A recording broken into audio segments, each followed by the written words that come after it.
Maayong adlaw kaninyong tanan. Daghang salamat nga kita maminaw o nga kita makatuon gihapon sa pulong sa atong Ginoong Hesukristo. Aduna ako'y 5 ka apo. O kini ako mga apo usahay mga maldito. O kadaghanan sa ilang pagkamaldito, ako lang silang murag dili na ako pansinin. Kay ako silang gigugmag husto. Dili parehas akong mga anak nga stricto ko kayo sa una. Pero ang mga apo, dili. So, talag sila akong magkoreksyon nila. Talag sila akong mag-confront sa ilang mga sala. Dili ko balansi. Kadaghanan ang dako ang ako ang paghigugma nila. Apan kung magkasayop sila, hinay kong mo correction. Ang atong Ginoong Hesukristo, balanse siya. Iya kitang gihigugma. Apan you know what? Kung kita magkasayop, kung kita magkasala, iya usab kita nga koreksyonan. So balanse siya. Gihigugma niya kitang tanan. Apan, dili niya gihigugma ang atong mga sala. So, mao na atong introduction karon. Karong adlaw, atong tun-an ang gisulat ni San Juan nga may tungod sa usa ka babay nga makasasala o siya gipasaylo sa atong Ginoong Hesukristo apan gikonfrontar usab ang iyang sala. Pero balanse ang atong Ginoong Hesukristo. So, basahon nato ang atong leksyon karon.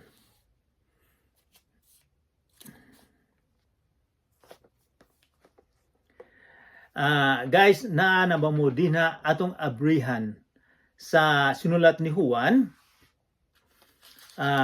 Sinulat ni Juan nga sa Kapitulo 8. Ang unang libro sa New Testament mao ang Matthew, Marcos, Lucas, Juan. Hinaut po unta nga na distribute na ang atong Bible karon ug atong tan-awon sa sinulat ni Juan. Unsa may tuyo sa pagsulat ni Juan nga kita mahibalo nga sa atong pagtuo o pagsalig sa atong Ginoong Hesukristo kita makabaton o kinabuhi nga walay katapusan. So, atong basahon ang sinulat ni Juan sa Kapitulo 8. Okay guys, nanaba mo din ha. Versikulo 1. Unya, ang tanan na mauli, apan si Jesus miadto sa bungtod sa Olibo. Sayo sa pagkabuntag, mibalik siya sa templo. Mialirong kaniya ang mga tao, og milingkod siya, og nanudlo kanila. Ang mga magtutudlo sa balaod, og ang mga Parisiyo, nagdalag usa ka babae, nga hisakpan, nga nanapaw, og siya gipaatubang nila sa tanan. Miingon sila kay Hesus, magtutudlo, kining babayhana nasakpan nga nanapaw. Sa atong balaod, nagsugo si Moises nga ang magbuhat sa ingon kinahanglan batuon hangtod mamatay. Karon, unsa may imong ikasulti? Verse 6. Gisulti nila kini aron pagbitik kaniya o sa ingon ikasumbong nila siya. Apan mitikubo si Jesus og misulat sa yuta ginamit ang iyang tudlo. Og samtang nagbarog sila didto nga nangutana mituyhad si Jesus og miingon kanila. Bisag kinsa kaninyo nga wala makasala, maoy paunaha pagbato kaniya. Unya misulat siya pag-usab sa yuta. Sa pagkadungog nila sa gisulti ni Hesus, nag-iyahay silag pamahawa og nag-una ang mga tigulang. Nahibilin si Hesus og ang babae nga nagbarog gihapon didto. Si Hesus mituyhad og miingon sa versikulo 10, haya naman sila. Wala ba'y nagpabilin aron pagsilot kanimo? Verse 11, wala, sir. Siya mitubag. Si Jesus mingon kaniya, kung mao ka na, bisan ako dili usab mo silot kanimo. Lakaw og ayaw na pagka sala. Magampo kita.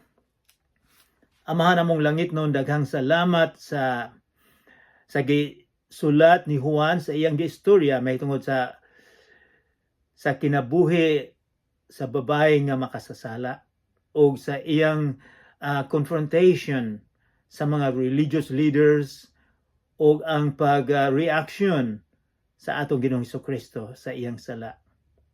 Ginoo, hinaut unta usab nga mahibaw-an namo nga kami usab makasasala. Tudloa kami, Ginoo, nga mahigugma kami sa mga tawo nga makasasala usab. Ginoo, hinaut pa unta nga among mahibaw-an ang imong kinaiya nga imong higugma kami apan wala nimo higugma ang imong sala, ang among mga sala. Ginoo, hinaut pa unta nga imo kaming hatagan og kasing-kasing nga malumo, kasing-kasing nga mutuo kanimo, kasing-kasing nga abrihan kung unsa ang diferensya sa among kasing-kasing. Ginoo, daghang salamat sa imong dako kayong grasya nga gihatag kanamo. Ginoo, hinaut pa unta nga imo kaming tabangan karon. Gusto namo nga ikaw ang among daigon. Nagaampo kami in the mighty name of Jesus Christ our Lord. Amen. Okay. So atong tan-awon ang atong gibasa. So, verse 1, unya ang tanan na mauli apan si Jesus miadto sa bungtod sa Olibo. Nakaadto kami dito mga pila na katuig karon. So atbang ni sa temple sa Jerusalem. Verse 2, sa pagkabuntag mibalik siya sa templo. Atong mahibawan nga kini ang panahon sa celebration, sa fiesta nila. Unsa madong fiesta? Fiesta sa Tabernacle, or sa Binisaya, payag-payag. O niadto siya sa templo, mialirong kaniya ang mga tao, og milingkod si Jesus, og nanudlo. Kini interesting ang verse 2. Dinhi atong mahibaw-an nga ang mga rabbi, buti pasabot ang mga teacher sa unang panahon, si Jesus teacher. Pero sobra pa siya sa ordinaryo nga teacher. Pero ang mga teacher sa una mulingkod. Ang mga estudyante mutindog. Mas maayo siguro na nga walay siya sa atong eskwelahan. Kay kung maglingkod-lingkod, ang uban dili maminaw, ang uban matulog. Pero kung magtindog, maminaw gid sila. So sa panahon ni Jesus, ang teacher maglingkod. So dinha nato mahibawan ang ilang kultura. So daghan kaayong nag-alirong kanina. So atong mahibawan nga usa sa mga character sa atong Ginoong Hesukristo nga gusto siyang mutudlo. And then verse 3, ang mga magtutudlo sa balaod o ang mga Fariseo. Kinsa man ni mga tawhanan naibalo na kita ni ato na ning natun-an. Ang mga magtutudlo, kini sila ang mga leader nila sa ilang relihiyon. O kini mga Fariseo, sila ang mga murag haring gangis ni sila. membro ni sila sa Sanhedrin, membro ni sila sa Kongreso, o membro ni sila sa Supreme Court. So dako ni silang mga tao. Apan atong nahibawan nga tungod sa gibuhat ni Jesus, murag ang paglantaw nila nga baliwala na lang sila. Kay kini sila mga tawhan na mga powerful. O nakita nila nga ang mga tao di na ni Jesus. O nakita usab nila sa ilang paglantaw, sa ilang balaod nga gisunod nila pila kagatos ka tuig nga si Jesus wala mosunod sa ilang balaod. So miingin sila kining tawhana makasasala, dili ni siya gikan sa Ginoo kay wala sila mosunod sa among balaod. Si Jesus ang kahatag og balaod. Okay, kini sila mga tawhana. Unsa may himuon karon nila kay sige silang balak or sige silang plano kung unsaon nila pagdakop aron nga patyon nila ang atong Ginoong Kristo. So verse 3, ang mga magtutudlo sa balaod ug ang mga Pariseo nagdalag usa ka babayi nga hisakpan nga nanapaw ug siya gipaatubag nila sa tanan. Wow, naa sila'y nasakpan nga naay babae nga nanapaw. Kadaghanan ana miingon nga ang babae na ibana kadtong lalaki usab naapoy asawa. Adulteries in English. Sabi niya siya, nanapaw. So, mingon sila, amo ni silang nadakpan. And then, verse 5, mingon sila sa atong balaod, katong balaod nga ilang gihimo.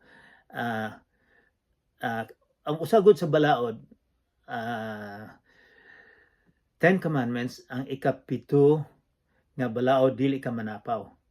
Pero miingon sila din o ang balaod ila pong giusob, ilang gidungagan. Miingon sila din sa atong balaod, nagsugo si Moises nga ang magbuhat sa ingon kinahanglang batuon hangtod mamatay. Karon, unsa man imong ikasulti Jesus? Mao ilang gusto. Unsa man tong balaod nga gisulti nila atong tanawon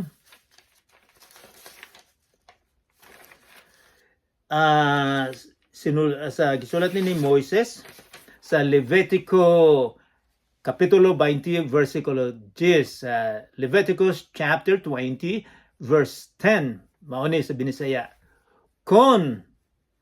mao ni gisulti ni Moses, kon ang usa ka lalaki manapaw sa asawa sa iyang isig katawo, silang duha nga mananapaw patyon. Mao nay balaod nga gisulti dinhi sa mga religious leaders. So mao nay balaod. Pero unsa may problema? Ato sang verse 6, gisulti nila kini komentaryo ni John, gisulti nila kini aron pagbitik kaniya o sa ingon ikasumbong nila siya. Apan mitikubo si Jesus og misulat sa yuta ginamit ang iyang tudlo. So unsa man gihimo sa mga religious leaders, mga tao nga nagdumot sa atong Ginoong Kristo, nga gusto ginilang kuhaon si Jesus para mamatay na apan dili pa man panahon. So, nagplano sila. Ang atong Ginoo nahibalog unsay ilang gibuhat. Ang ilang gibuhat nga ilang bitko ng atong Ginoo. Dinhi sa ilang gidala, kinsa may ilang gidala. Gidala nila ang babae. Kinsa may kulang niini.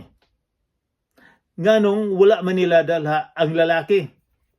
Nga ang gisulti sa Leviticus sa balaod ni Moises, kung ang usa ka lalaki manapaw sa asawa sa iyang isig katawo, silang duha nga mananapaw patyon. Pero niini wala manila dala ang lalaki. So possibly nga kini set up kini magic nila, aduna sila masama nga plano nga ilang gi-set up nga kining bayhana magkasala. O ila dayong gidala sila. Pero sa ilang balaod gyud sa unang panahon nga usa nimo makuha sila nga nanapaw gyud sila, kinahanglan adunay duha ka testigos. Duha ka testigos nga nakita gyud nila nga naghimo sila. So hain man ang lalaki nga magtestigos, wala man dire, wala man. So kini set up ni, himo-himo lang nila ni nga aron madakpan si Jesus. Unsa man siguro gibati sa babae nga sa dihang gikuha siya didto sa paglakaw niya sa dalan. Unsa man siguro iyang ang gibati ang kaulawon, siguro makaulaw ni gusto niya. O gipugos siya nga gidala, gibitad siguro ni siya sa atubangan ni Jesus. O samtang si Jesus gatudlo, murag makatingala nga kalit, murag kalit nga ilaning gidala ang babae. Makaulaw siguro ni sa babae. Unsa man siguro gibati sa mga tao nga naminaw sa teaching ni Jesus, sa pagtudlo ni Jesus, nga kalit lang dinhay babae nga nahuli sa akto gyud. Unsa man rin gibati nila, siguro posible na suko sila naghusto nga kini ang gihimo sa babae. Unsa man siguro ang gibati sa mga leaders, katong mga Pariseo nga nagdala kaniya, posible siguro silang nalipay na sila. Nalipay sila, wala sila tingali nasuko sa sala sa babae. Apan gusto nilang ang purpose o aim nila nga masakpan nila si Jesucristo, ang atong Ginoo, nga mabitik na gyud nila aron nga aron nga ilang pasakaan og sumbong ang atong Ginoong Jesucristo. So sa ilang paglantaw, wala gyud lusot na si Jesus. Kay kung miingon si Jesus nga kanang bayhana, kay ang gisulti nga ni Moises batuon. Kung miingon si Jesus, o sige batuon na ninyo, patya na. Naa sila ikapasaka nga sumbong mahitog ni Jesus. Ilang isumbong siya sa Romano nga siya ang gasugo nga magpatay sa babae. Kay walay otoridad ang mga Jewish people nga muhatag og sentensya nga ipapatay. So di na gyud makaiskapo si Jesus kay isumbong siya. O kung si Jesus miingon nga pasagda lang na siya, nakasala siya, pasagda lang na siya, o mabitik po nila si Jesus kay muingon siya, hey, ang balaod nato nga kining mga tawhana, kining bayhana patyong gyud.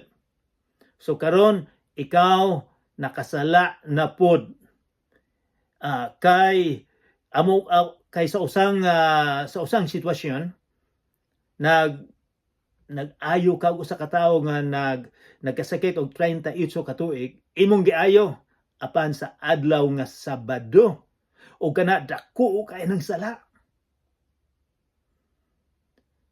So karon kung imo siyang paiskapuhon, ikaw usab imong gisupak ang among balaod.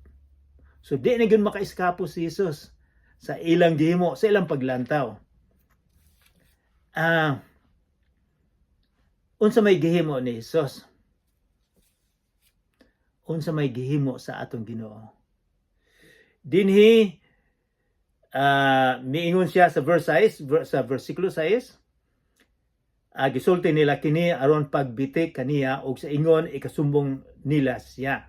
Apan mitikubo si Jesus og misulat sa yuta ginamit ang iyang tudlo. Dinhi atong mahibaw-an nga di ay ignorante si Jesus. Maantigo di siyang musulat og nagtikubo misulat.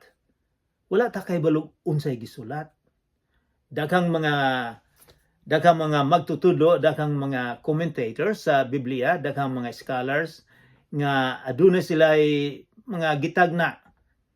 Siguro miingon siya siguro nga ang gisulat ni Jesus nga kamo sa makasasala.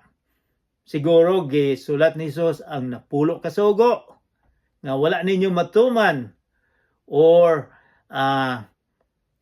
sa ilang panahon di na sila ang mga skriba, mga think tank nila, nakahimo na sila 513 na mga balaod. Yung sila posible gasulat si Jesus dito para ilang makita. O posible usab nga kung unsay mga sala nila iyang gisulat. Tagna-tagna lang na. Apan si Juan wala niya gisulti kung unsay gisulat. So dili lang kita magsulti kung unsay gisulat ni Jesus. Kay wala man gisulat ni Juan. Makatagna lang ta pero wala ta may balo kung unsay gisulat ni Jesus. Mao ni muraog katingalahan. Sa sulat lang niya. Tanaw na to. Verse 7. Og samtang nagbarog sila didto nga nungutana, mituyad si Jesus ug mingon kanila. Kilantaw siya ni Jesus. Mingon siya, bisag kinsa kaninyo nga wala makasala, maoy paunaha pagbato kaniya. Wow! Amazing ang gisulti ni Jesus.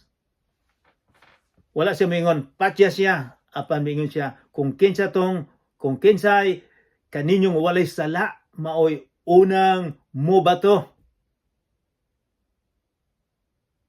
Unsa man siguro ang reaction sa mga tao. Verse 8, misulat siya pag-usab.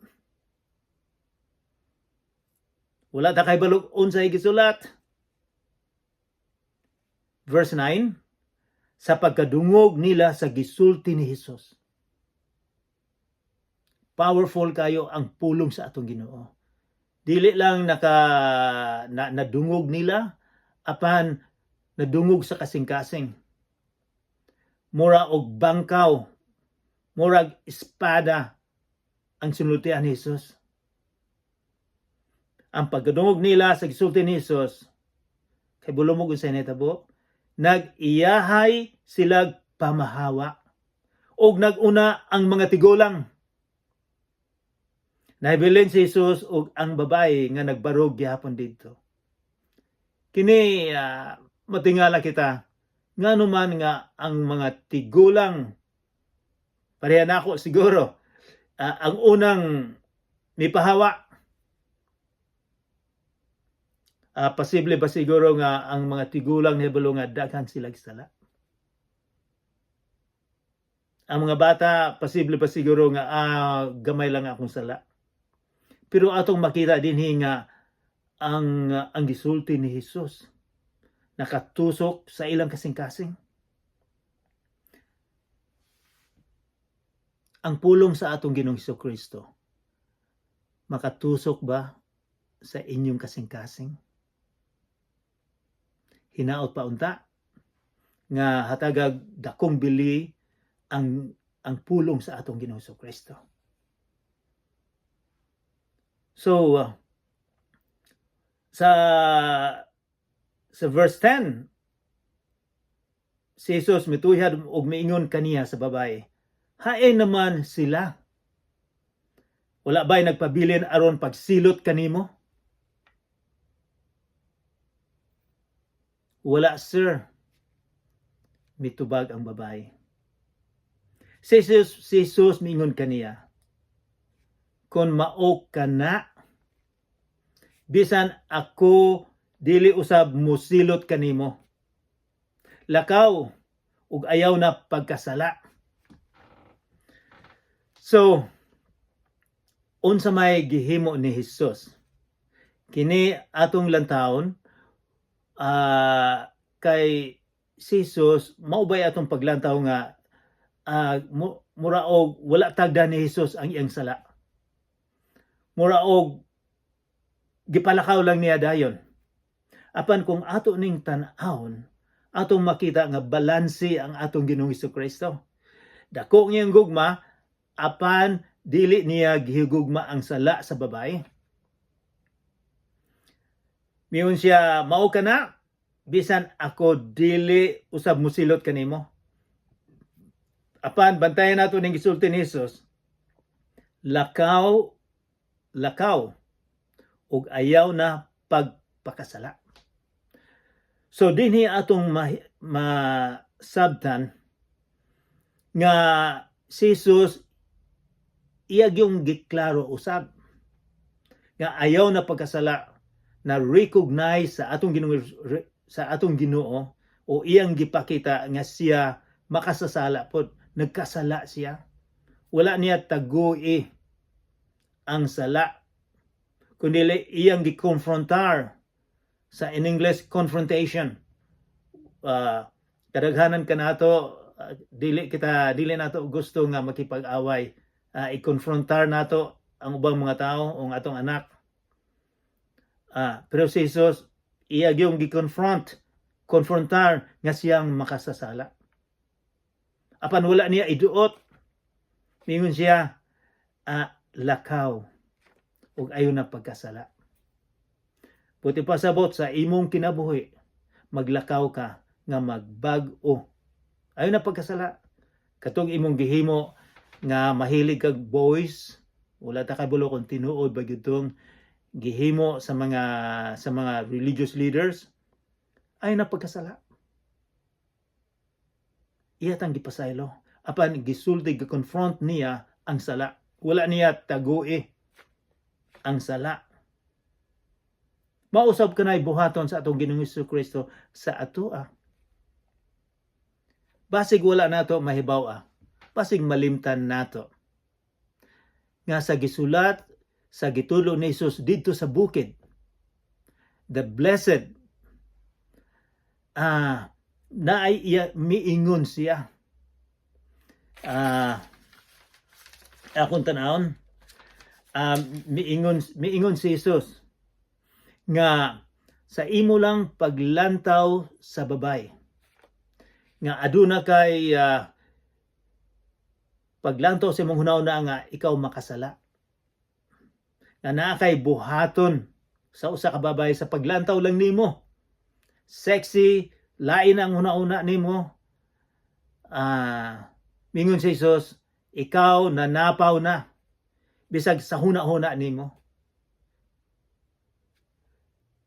Miingon usab si Jesus, kung naa kay kontra, kung naa kay na-enkwentro, pero sa imong sulod sa hunahuna nga gusto nimo siyang patyon, miingon si Jesus, you are a murderer, nakapatay na ka. Bisag sa hunahuna lang nimo. So masubra pa sa napulo kasugo ang gusto sa atong Ginoong Hesukristo. Kay ang tanan God gikan man sa kasing-kasing. Ang mga masama nga atong buhaton gikan sa kasing-kasing. So ang kang Hesus sa dina pa sa kasing-kasing moingon siya, nakasala na ka. Gi-confront. So kitang tanan dili na lang tamulantaw sa niining bayhana nga nanapaw, pero tan-awon usab nato ang atong kasing-kasing. Nga kita usab nakasala.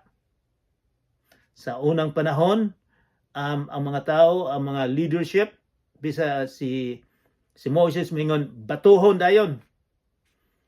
Dini atong makita nga si Jesus wala gahatag og sentensya nga batuhon ang babay, nga patyon. Dili usab siya maghatag natong sentensya. Apan mingon si Jesus, for now on, sa mga tao nga anaa si Jesus ilang kasing-kasing, there is no more condemnation for those who are in Christ Jesus. Kung naa ka ni Jesucristo, nga naa si Jesucristo sa imong kasing-kasing, walay condemnation. nga wala na'y sentensya nga ihatag kanimo kay naa ka na ni Jesus, nalimpyuhan ka na sa imong sala. Usa sa mga tao, si San Pablo, nagsulat siya sa mga simbahan sa Efeso, nga ang Efeso, ang ilang mga kinaiya murag Hudiyo gyapon, nga mga balaod, musunod sila sa balaod, daghan silang himuon para malipay ang Ginoo. Apan si Pablo mayon kanila, for by grace you have been saved, tungod sa grasya sa Ginoo kamo naluwas, ikaw ako naluwas sa kasalanan, naluwas sa sentensya nga eternal separation, sentensya sa impyerno. Insa tungod sa grasya sa Ginoo o tungod sa atong pagtuo sa gihimo sa atong Ginoong Jesucristo dito sa Kalbaryo. Ingon siya, dili sa imong binuhatan, dili tungod kay ikaw maayong tao, tungod kay ikaw daghang nahimo sa kalibutan, dili tungod kay ikaw dako og posisyon, naa kay nahuman sa university, nga ikaw pasayloon sa Ginoo, kundili nga ikaw musalig, nga kita makasasala, pasayloon ta niya. Ang problema lang kay kadaghanan nato dili mutuo nga kita makasasala. Moingon sila, mas makasala, mas dakog sala si Tampulano kay kanako. O sige kong gasimba. Miingon si Jesus, ang akong gihatag ninyo, ang grasya, it is a gift. Gasa na, wala kay mahimo. Ako na ang gihatag nimo. Aron nga dili ka makapanghambog. So ang atong kaluwasan dili internal, dili gikan kanimo nga maluwas ka, kundi gikan sa atong Ginoong Jesucristo. Nga kauban niya ang amahan sa langit ug miani siya dinhi sa kalibutan sa 33 ka tuig. Nagpakatawo siya, ang Ginoo nagpakatawo. Ug iyang gihatag ang iyang kinabuhi. Aron nga ikaw ako makaadto dito sa langit nga iyang gipreparar. Mag-ampo kita. Amahan namong langit noon, daghang salamat sa istorya nga gisulat ni Juan. Istorya sa babae nga nakasala. Hinaut pa unta nga amo ning masabtan, among makita ang among kaugalingon, nga kami usab makasasala. Nga kami usab ang among mga huna-huna, kadaghanan mga yutan-on lang, dili espirituhanon. Ginoo, daghang salamat nga ikaw balanse, nahigugma ka, apan wala nimo higugma usab ang among nga sala. Ginoo, hinaut pa unta nga imong tan-awon ang tagsa-tagsa namo kaugalingon karon. Hinaut pa unta nga kami moduol nga na kanimo, kay walay laing dalan karon. Ikaw lang ang dalan sa kinabuhi nga walay kamatayon.